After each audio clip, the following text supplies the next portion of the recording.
Morning guys. आज soil engineering का अपन fourth question कर रहे हैं, जो कि ESE 1996 का क्वेश्चन है। क्वेश्चन के रुक करते हैं। तो बेसिकली क्वेश्चन फुटिंग का क्वेश्चन है। तो इसमें क्या देगा, ये footing 2 metre square 2 metre square की फुटिंग दी है, rest on the soft clay soil के लिए with it base as depth 1.5 metre from the ground level.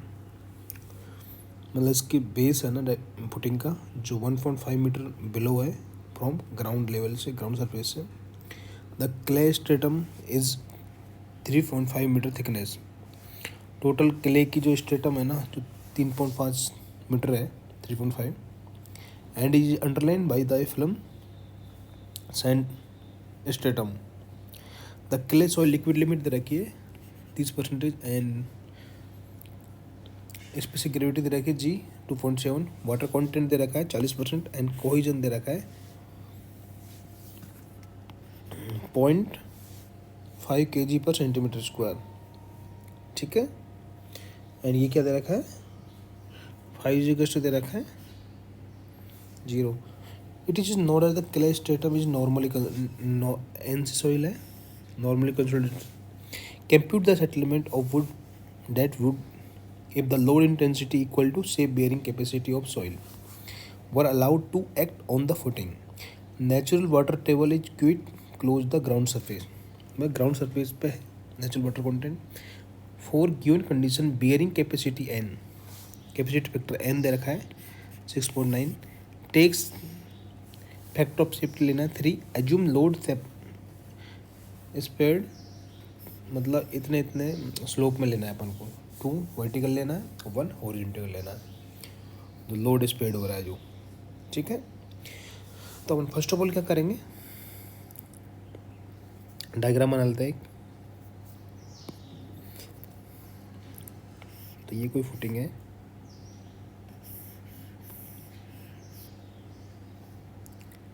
Load distribute हो रहा है,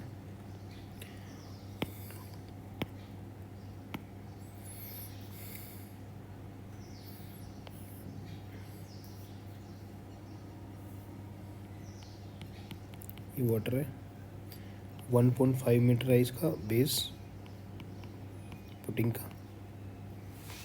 ठीक है, 2 मीटर इसके दे रखिए, विड्थ दे रखिए, और लोड कितना उसमें रेशो में फैल रहा है, 2 वर्टिकल है, 1 हॉरिजॉन्टल है, और टोटल कितना था 3.5, तो ये कितना हो गया 2 मीटर। ठीक है, तो ये पॉइंट भी याद करनी है अपन को। तो ये कितनी हो जाएगी 1 मीटर। अपन को यहाँ पे इन्होंने क्या दे रखा है, लिक्विड लिमिट कितने रखी है, L कितने रखी है 30%, and G is equal to given 2.51, और 5 कितना दे रखा है 0, एंड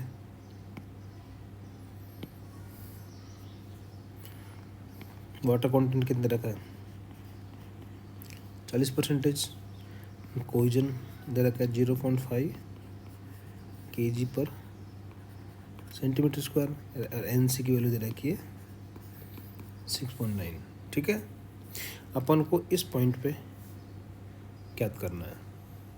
ठीक है, इफेक्टिव स्ट्रेस। तो अपन क्या करेंगे अब, चलिए नेक्स्ट। तो पैसा सबसे पहले क्या लिखेंगे, नेट अल्टीमेट इसकी बेयरिंग कैपेसिटी लिखेंगे, नेट अल्टीमेट बेयरिंग कैपेसिटी कितना होगा, आपको पता होगा, एक फॉर्मूला था 1/1.3 C डैश NC होता है। तो C dash will be because local share failure होगा, सॉफ्ट के लिए सॉइल है, तो QN अल्टीमेट 1/3 C डैश क्या रखेंगे, यहाँ पे C डैश रखेंगे 2C/3। तो यहाँ रख दीजिए 2C/3 इंटू NC की वैल्यू कितनी है 6.9। ठीक है, तो वैल्यू रखिए 1.3 इंटू 2 इंटू 2/3 इंटू 0.5 सी की वैल्यू इंटू 6.9। इसको सॉल्व करेंगे तो कितनी वैल्यू आएगी? 2.99 kg पर सेंटीमीटर स्क्वायर। ठीक है, अब नेट शेप बेयरिंग कैपेसिटी निकालेंगे तो फैक्टर ऑफ सेफ्टी डिवाइड कर देंगे उसमें। नेट शेप बेयरिंग कैपेसिटी कितना होगा? QNS, net shape bearing. तो Q अल्टीमेट में क्या करेंगे, नेट अल्टीमेट में क्या करेंगे, फैक्टर ऑफ सेफ्टी का डिवाइड कर देंगे। कितना आएगी इसकी वैल्यू? 0.99667 आएगी। ठीक है, फैक्टर ऑफ सेफ्टी कितना लिया था? 3। ठीक है, अब क्या करेंगे, ये तो आ गई, इस पॉइंट पर आ गई, इसको बी पॉइंट दे देते हैं और ये दे देते हैं ए पॉइंट। ये तो बी पॉइंट पर आ गई।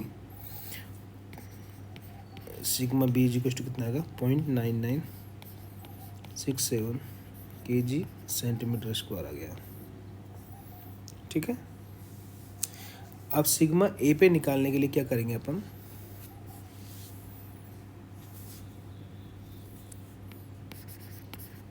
Sigma A into del sigma B into area कितना है पुटिंग का? 2 इंटू 2 स्क्वायर पुटिंग है अपॉन, सो कितने स्लोप में? बी प्लस माइनस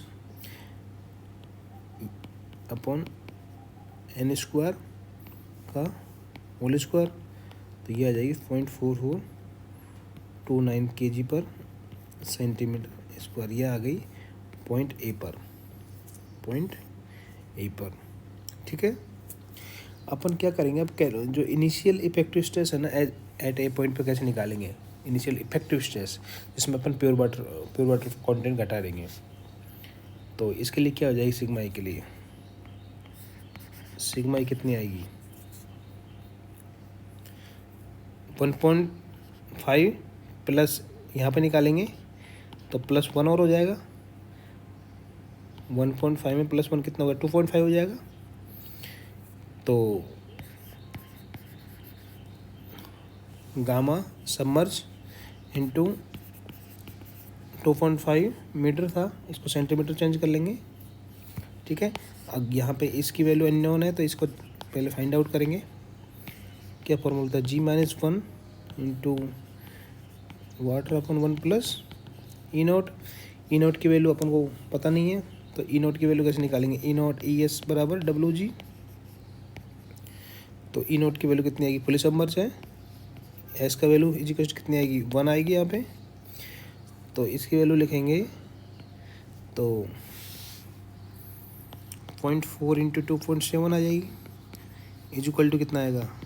1.08 आ जाएगा। ई नेट की वैल्यू कितनी आएगी? 1.08 आ जाएगी। ठीक है, तो गामा सबमर्ज निकाल लो। 1.1 इंटू 1 अपॉन 1.08 कितनी वैल्यू आएगी? 0.8173 ग्राम पर सीसू आ जाएगी। ठीक है, सेंटीमीटर क्यों आ जाएगी? तो वैल्यू निकाल लीजिए। सिग्मा इज इक्वल टू कितना आएगा? 0.8173 इंटू 250 सेंटीमीटर। तो टोटल वैल्यू कितना आएगी? 204.32 ग्राम पर सेंटीमीटर क्यों स्क्वायर, सॉरी। इसको केजी में चेंज कर लेंगे तो डिवाइडेड बाई 1000 तो 2043 kg सेंटीमीटर स्क्वायर। ठीक है, अब क्या याद करना अपन को? क्या याद करना अपन को अब इसमें? अब ज्ञात करना कितना टोटल सेटलमेंट हुआ था। क्या करना है?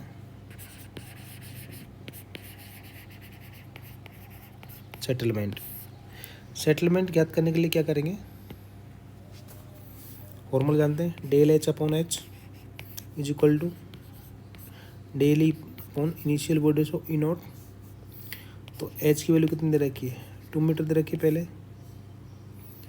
इसको सेंटीमीटर चेंज करेंगे 200 सेंटीमीटर आ जाएगा। ई नॉट इनिशियल में कितना आया है? 1.08 आया था। ये वाला। तो ये निकालेंगे इतने, डेल ई निकालेंगे तो कैसा आएगा, सी सी अपॉन लॉग ए प्लस डेल सिग्मा अपॉन ए आ जाएगा। इस फॉर्मूला को तो आप जानते हो, सी सी। तो सी सी की वैल्यू कितनी आएगी, 0.009 एल एल माइनस 10 आ जाएगा। तो कितना आएगा, 0.009 30 एल एल के माइनस 10 इज इक्वल टू कितना आ जाएगा, 0.18 आएगा।